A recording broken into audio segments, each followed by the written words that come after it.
Vipi mtazamaji wa Rudisha?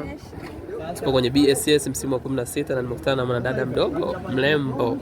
Wanakuita nani? Naitwa Halima. Jina langu la kisanii naitwa Kido. Kwenye BSS season 16. Umefika saa ngapi hapa? Hapa nimefika tangu saa 2. Tangu saa 2. Hongera sana, kwanza umependeza. Asante. Umri wako ni miaka mingapi? Na miaka 27. Acha basi. Miaka 27. Unanidanganya. Kweli. Sasa nikudanganya. Miaka? 27. Hapana. Kweli. Sio miaka 18. Mbona unaonekana mdogo sana kuliko wote hapa?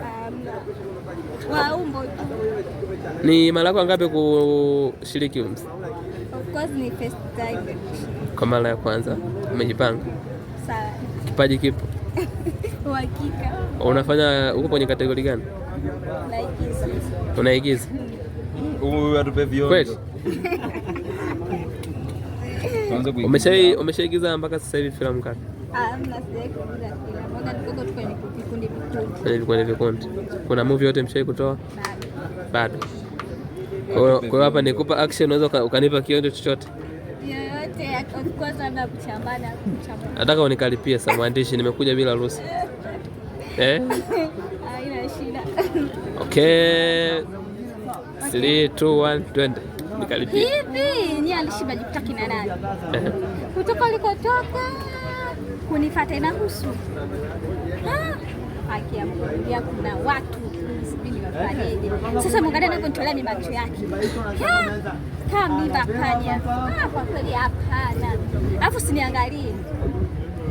Hapa na hasira naweza nikapita na mtu. Hivi ndo nitafutia kesi mimi?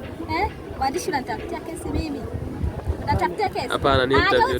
Ndio geuka. Geuka mwanarudi nyuma. Wavyo. Ni interview tu dadangu. Unajua ujui nilikutuma. Umeitwa? Hapana. Umeitwa baba? Hapana. Bwana, hongera sana.